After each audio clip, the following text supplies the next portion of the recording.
Hello.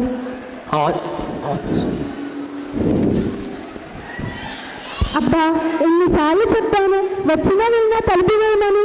అయ్యో చూసుకోలేదు అమ్మగారు. దీనికేం తక్కువ లేదు, పని మాత్రం చేయవు. 100 సార్లు చెప్పాను రాగానే చెప్పును బయట పెట్టమని. అంటే అమ్మగారు అది సర్లే నేనేం అంటలేదు, ఇకపైనైనా జాగ్రత్తగా చూసుకో. అలాగే అమ్మగారు.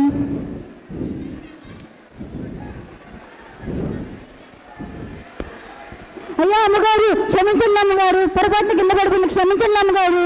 అయ్యో ఊరుకోవే ఊరుకో, నేనేమన్నా అన్నానా ఇప్పుడు? అంటే అమ్మగారు ఇది ఖరీదైన వస్తువు కదండి.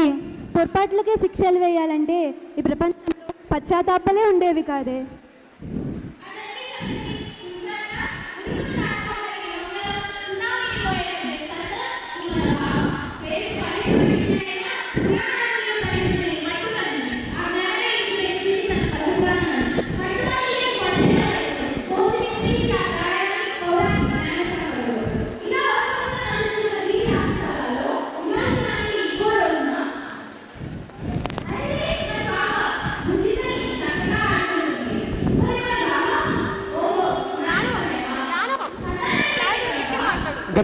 గట్టి అడుగుతా.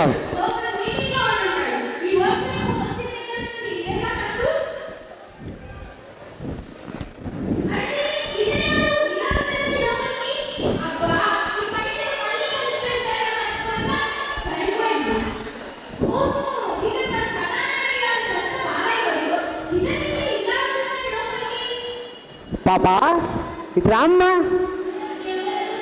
నేను మీ తాతనమ్మా, ఆడుకుంటున్నావు కదా, నాతో ఆడుకుంది తాత.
ఏమైంది నాన్న అమ్మకి? ఏం కాలేదు నాన్న, ఏం కాలేదు.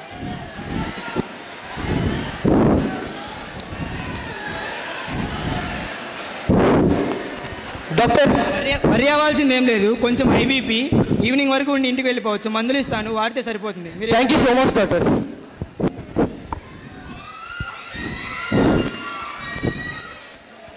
అమ్మా పాప నా బంగారు తల్లి, అసలు ఏమైంది నీకు? ఇప్పుడు ఎందుకు లేండి అవన్నీ? అసలు ఏమైంది? నా 30 ఏళ్ళ జీవితంలో 10 ఏళ్ళ కాపురంలో ఎప్పుడు చూడలే ఆ రూపం. అసలు ఏమైంది నీకు చెప్పు. ఇప్పుడు ఎందుకండి అవన్నీ? ఇప్పుడే చెప్పి తీరాలి. అప్పుడు నాకు దీనంత వయసు, నాన్న రైతు, అమ్మ రోజు కూలి, ఎంతో ప్రేమగా చూసుకునేవాళ్ళు. కొంతకాలానికి అమ్మ కాలం చేసింది. నాన్న పల్లెటూరు రైతు, ప్రేమ ఎప్పుడు చూపాలో తెలియని మర్పోడు, అమ్మ లేని లోటు తీర్చలేని నిస్సహాయుడు, ఇంకొక అమ్మని తెచ్చివ్వని మంచోడు. అందుకే అమ్మా నాన్న తర్వాత అంతటి ప్రేమ దొరుకుతుందని, ఇల్లు తర్వాత ఇంకో ఇల్లు అవుతుందని పనికి వెళ్తూ వెళ్తూ నేను నా బాబాయ్ పిన్ని ఇంటి దగ్గర వదిలి వెళ్ళేవాడు. కానీ అక్కడే వదిలేంది నాకు అసలైన నరకం. మా పిల్లి కట్టుకుంది నా తండ్రి సొంత తమ్ముడిని కాదు, ఒక నరరూప రాక్షసుడిని. చిన్న పిల్ల అని చూపు లేని రాష్ట్రుడు, అన్న కూతురని ఆలోచన లేని కామాంధుడు.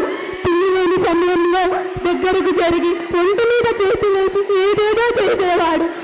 ఊహ తెలియని సమయంలో చాక్లెట్లు కొనిపెడతానని ఆశ చూపడం నుంచి నాన్నకు చెప్తే చంపేస్తా అని భయం చూపే వరకు నాకు నరకం చూపని రోజు లేదు, నా మీద చెయ్యి వేయని గడియే లేదు. ఒక వయసు వరకు ఊహ లేదు, వచ్చాక చెప్పుకుందామన్నా ఎవరూ లేరు. అమ్మ లేదు, నాన్న మెరుగాడు, చెప్పినా నమ్మడు, వినిపించాడు, వేడుకున్నాను, వినలేదు, అనీత లేదు కుక్క. ఒంటి మీద చేతులు ఊరుకో, నాకు అర్థమైంది, ఊరుకో. ఆ తర్వాత నా జీవితంలో ఏ రోజు నేను నవ్వలేదు. ప్రతిరోజు పీడకల, సూర్యోదయం అంటేనే నరకం, సూర్యాస్తం అంటేనే భయం. జీవితం మీద ఆశలు నిజంలో చావు దాకా వెళ్ళింది. కానీ నా తండ్రిని ఒంటరి చేసిపోలేని ప్రేమ. వాడిని చూస్తేనే భయం, కాదు వెలుగు, వెన్నులుగా కింద నుంచి పైదాకా సర్రమంటూ పాకే అదురు, గుండె మెదడు అన్ని ప్రకంపనలు. వాడి దగ్గరకు వస్తేనే ఎర్రగా కాల్చిన శివతో వాత పెట్టినట్టు, ఒంటి మీద ముళ్ళేసి రక్కినట్టు, జుట్టును ఎవరో చెట్టు వేలలో ప్రకలిస్తున్నట్టు. తీరా తీరం సేరేలోగానే ఏ తీరవునో ఆటు పోటు గుండె మాటల్లోనా.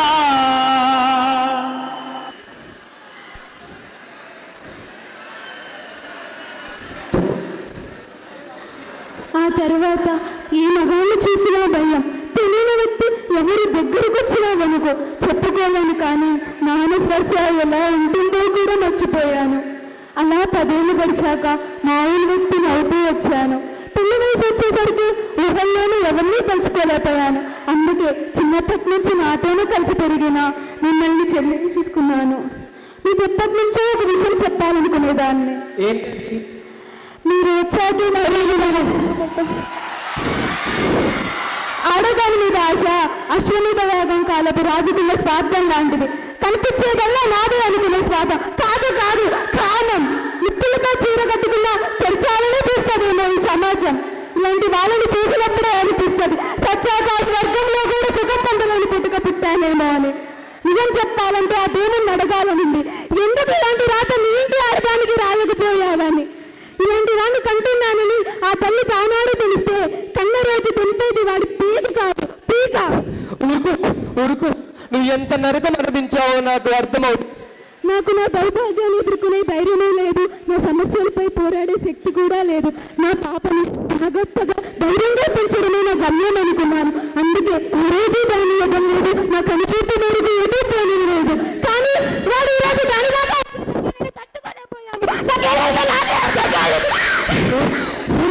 అవును, ఇంటికి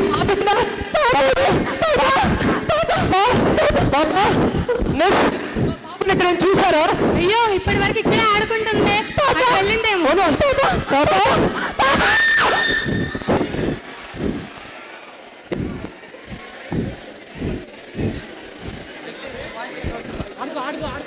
బక్కలి బక్కలి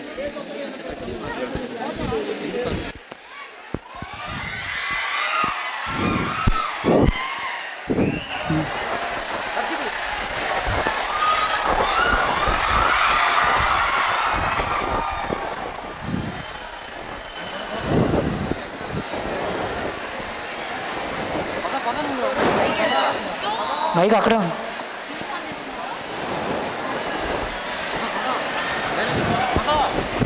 అబ్బా, ఏం సరుకు దొరికిందిరా ఇవాళ. ఇంకెందుకురా ఈ పాత సరుకు? పాత సరుకు అయితే రేవురా, అనుభవించాలని కోరిక ఉండాలి, కానీ ఎన్నిసార్లైనా అనుభవించచ్చు. నువ్వు చెప్పాక నాకు అదే అనిపిస్తుందమ్మా. అయితే ఎందుకురా తొందర? సరిగ్గా మంది చానాళ్ళు అయింది. 2 పెగ్గులు వేసి వచ్చి తర్వాత దీని సంగతి చూద్దాం. ఇవాళ మనకు పండుగ. మరి పదండి వెళ్దాం.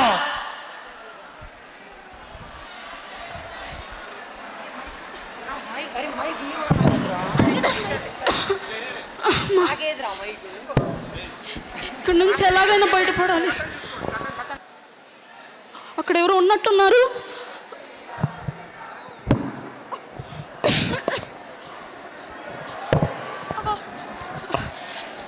అయ్యో, ఎవరు చిన్న పాపలాగా ఉంది. చిన్న పిల్లలు కూడా వదిలిపెట్టారు ఈ దుర్మార్గులు. అంటే తిన్ని కూడా లేదు లేదు లేదు లేదు, అలా జరగదు. పాప పాప ఇది చూడమ్మా, పాప చూడు,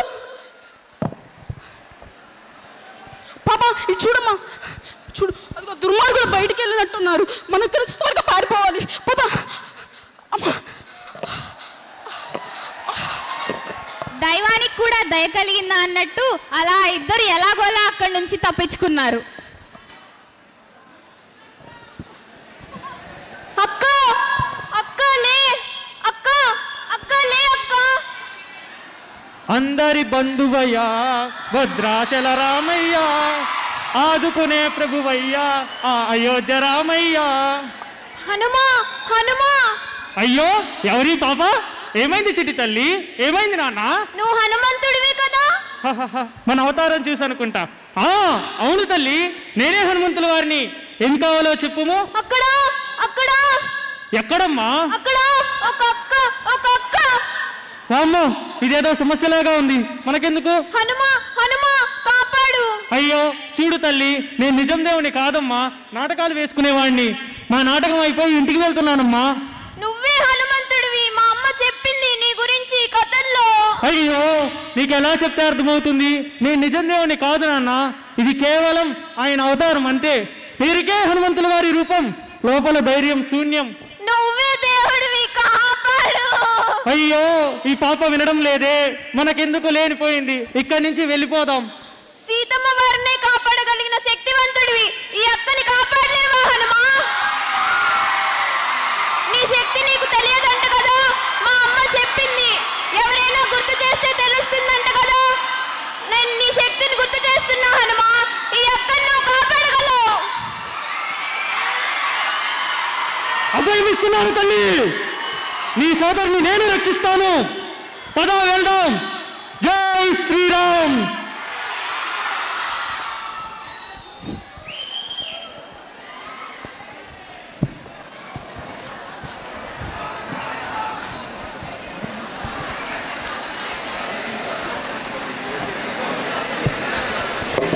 ఇది జరిగిన వారం రోజులకి ఇవాల్టి లాంటి మరొక రోజున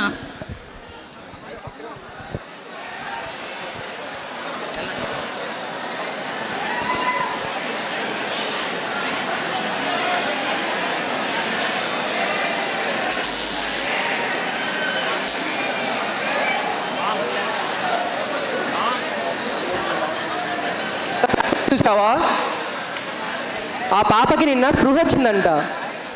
తను ఇచ్చిన ఆధారాల వల్ల ఆ దొంగలందరినీ పోలీసు అరెస్ట్ చేసి మనశ్శాంతిగా నిద్రపోవచ్చు.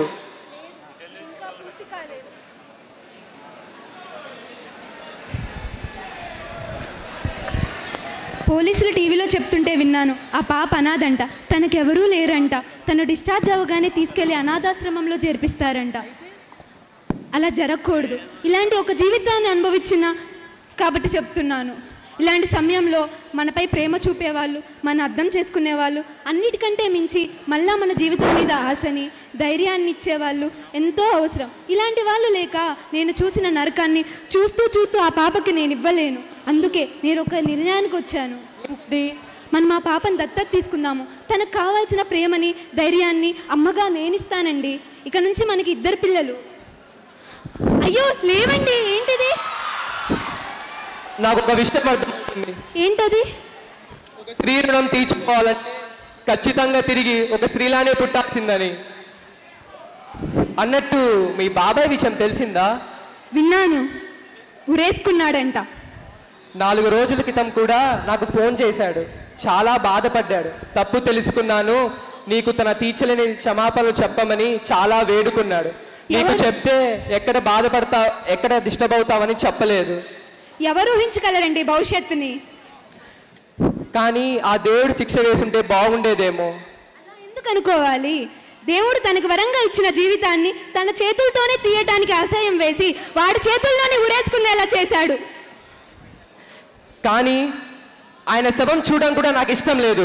తప్పండి, అలా అనకూడదు. చనిపోయాక ఎవరైనా ఒకటే, అందులోనూ అది నా రక్త సంబంధం. చేదైనా తీపైనా భరించక తప్పదు. వెళ్ళి చూసొద్దామండి. అలాంటి వాడి గురించి కూడా ఆలోచిస్తున్నావు చూడు, అది శ్రీమూర్తికి మాత్రమే సాధ్యమేమో కదా. చాలండి పొగడ్తలకు. అయ్యో ఏమైందండి ఎర్రగా ఈ ఘాటు? ఏం లేదు, మొన్న రోడ్డు మీద వెళ్ళినప్పుడు చిన్న డాష్ అంతే. చూసుకోవాలి కదండి, ఎంత ఎర్రగా కందిపోయిందో. అబ్బో, శ్రీమతి ప్రేమ కూడా బాగానే ఎక్కువైంది వాళ్ళ. చాలే పోండి.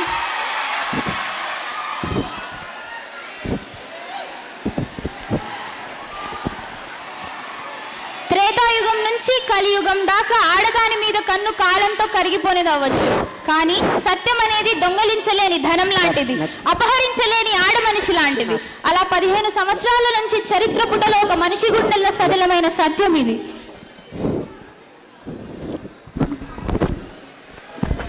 వదినా,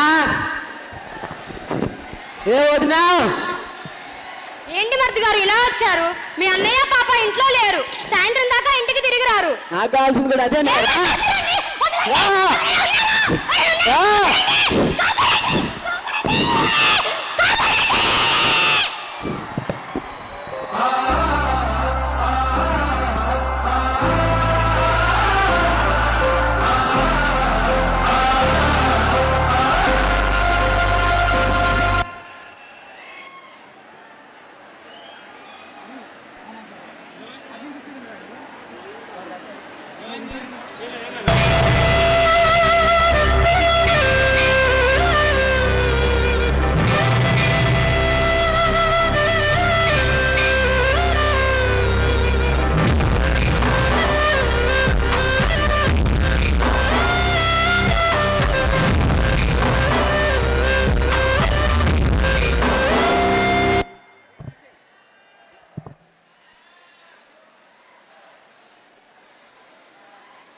శతయోజన శరధి నియోజన శరపరిలంఘన.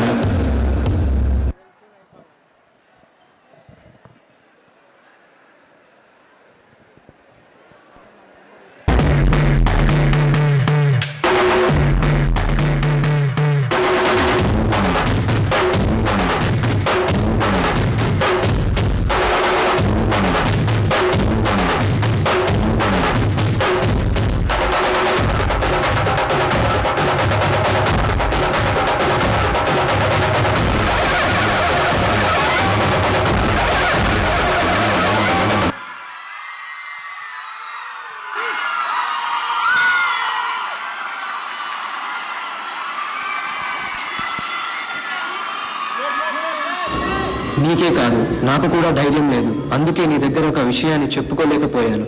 నీ తల్లిని చంపింది వీడి అని ఆ రోజు మీ ఇంటికి ఆడుకోవటానికి వచ్చిన నాకు కిటికీలో తొంగి చూసినప్పుడే తెలుసు.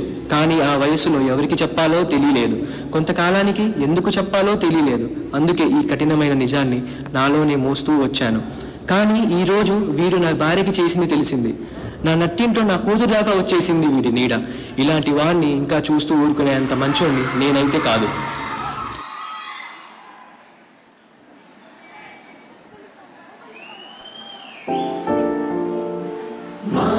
సంకల్పానికి తోడై నిలిచిందానే సావనే ప్రపంచం. తన నమ్మకమే తన ఆయుధమై పోరాడుతూ ఉంటే తరుణ వీరి సైతం.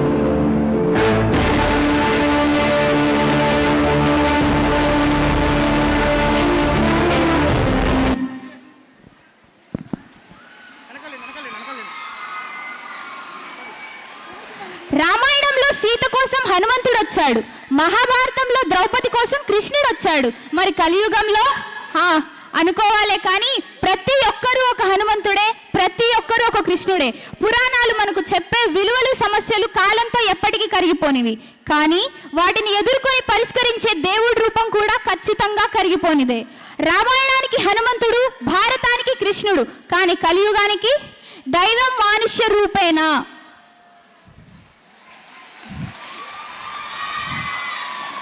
ఇంతకీ మీ చెవిలో పడిన ఈ కథ ఎవరి నోటి నుంచి వచ్చింది? అదే నేను. ఎవరి నేను?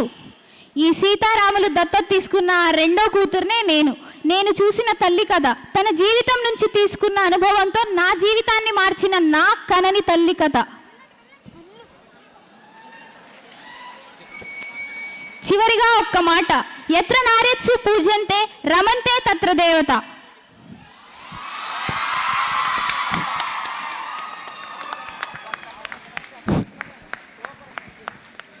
అందరికీ నమస్కారం.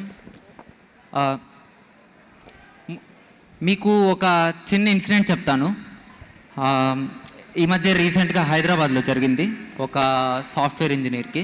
సో బేసికల్లీ ఆ అమ్మాయి ఒక సమ్ఎక్స్ సాఫ్ట్వేర్ కంపెనీలో జాబ్ చేస్తుంది అనమాట. సో మార్నింగ్ 9కి ఆఫీస్కి వెళ్ళి ఈవినింగ్ 5 o'clock ఇంటికి వెళ్ళిపోతుంది తను. అయితే ఒకరోజు వర్క్ ఉండటం వల్ల లేట్ అయ్యి లేట్ నైట్ 12 వరకు అమ్మాయి ఒక్కటే ఆఫీస్లో ఉండి జాబ్ చేసుకోవడానికి, ఏదో వర్క్ పని మీద అమ్మాయి ఒక్కటే 12 o'clock వరకు ఆఫీస్లో ఉండి వర్క్ చేసుకొని ఇంటికి వెళ్దామని ఆటో కోసం కిందకు వచ్చి నుంచుంటే వెనక నుంచి వాచ్మెన్, అతని పేరు రంగారావు అనుకుంటా, ఆ వాచ్మెన్ వెనక నుంచి వచ్చి ఏంటమ్మా ఆఫీస్లో ఈ టైం దాకా ఉన్నావా అంటే వర్క్ వల్ల ఉండాల్సి వచ్చింది బాబాయ్ అంటే ఆయన దగ్గరుండి ఆటో ఎక్కించి అమ్మాయిని పంపించాడు. ఆటో వాడు ఒక 10 నిమిషాలు ఏం మాట్లాడలేదు, కానీ 11వ నిమిషం నుంచి నీ పేరేంటి, మీ అమ్మ నాన్న పేరేంటి అని డీటెయిల్స్ అడగడం స్టార్ట్ చేశాడు. అమ్మాయి భయంగా సమాధానాలు చెప్తుంది, ఇంటి కోసం వెయిట్ చేస్తుంది, ఇల్లు వచ్చింది, దిగి డబ్బులు ఇచ్చేసి ఇంటికి వెళ్తుంది. ఎదురింటి అంకులు, ఆయన పేరు సుబ్బారావు అనుకుంటా, 40 ఏళ్ళు ఉంటాయి, సిగరెట్ తాగుతూ ఈ అమ్మాయికి ఎదురొచ్చి ఈ అమ్మాయిని చూడగానే సిగరెట్ కింద పడేసి ఏంటమ్మా ఇంత రాత్రి వస్తున్నావు ఒక్కదానివి ఇంటికంటే వర్క్ వల్ల ఉండాల్సి వచ్చింది బాబాయ్ అంటే ఆయన ఇంటి వరకు వెళ్ళి అమ్మాయిని దింపేసి ఈయన కూడా ఇంటికి వెళ్ళి పడుకున్నాడు. ఈ కథలో అమ్మాయికి ఏం జరగల, కానీ వింటున్నప్పుడు అమ్మాయికి ఏదో జరగబోతుందని మీకు అనిపించిందా, అనిపించలేదా? అది ఇప్పుడు సొసైటీలో ఉమెన్ స్టేటస్ అనేది. అంత నీచానికి మనం దిగజారిపోయాము. సో ఈ కథ చేయడానికి మాకున్న అజెండా ఒక్కటే పాయింట్. ఇక్కడున్న ఆడపిల్లలందరిలో అరే ఇలా నాకు కూడా చిన్నప్పుడు ఏదో జరిగింది, నాకు తెలిసిన వాళ్ళకి ఏదో జరిగింది అని కన్నీళ్ళతో తడిసిపోయిన కళ్ళు ఇటువైపు చూస్తున్నట్టు నాకు అనిపిస్తుంది. వీళ్ళు ఇక్కడున్న అబ్బాయిలందరిలో అరే ఇలాంటి ప్రవర్తన మనకు ఉండకూడదు, మన పిల్లలకు ఉండకూడదు అనుకుంటున్న ఆలోచన నాకు వినపడుతుంది. ఆ ఆలోచన కోసం, ఆ కన్నీటి కళ్ళ కోసమే ఈ కథను అంకితం చేస్తున్నాం. త్రేతాయుగంలో సీతమ్మ కోసం హనుమంతులు వారు వచ్చారు, ద్వాపర యుగంలో ద్రౌపది కోసం కృష్ణుడు వచ్చాడు, కలియుగంలో ప్రతి స్త్రీకి ప్రతి మగాడు ఒక దైవమే, దైవం మానుష్య రూపేణ. ఈ మాటతో ముగిస్తూ ఈ కథను అంకితం చేస్తున్నాం ఇక్కడున్న ఆడపిల్లలందరికీ. అలానే ప్రతి ఒక్క మగవాడికి. Thank you. ఇట్లు మీ ఈశ్వర్ ప్రభాత్.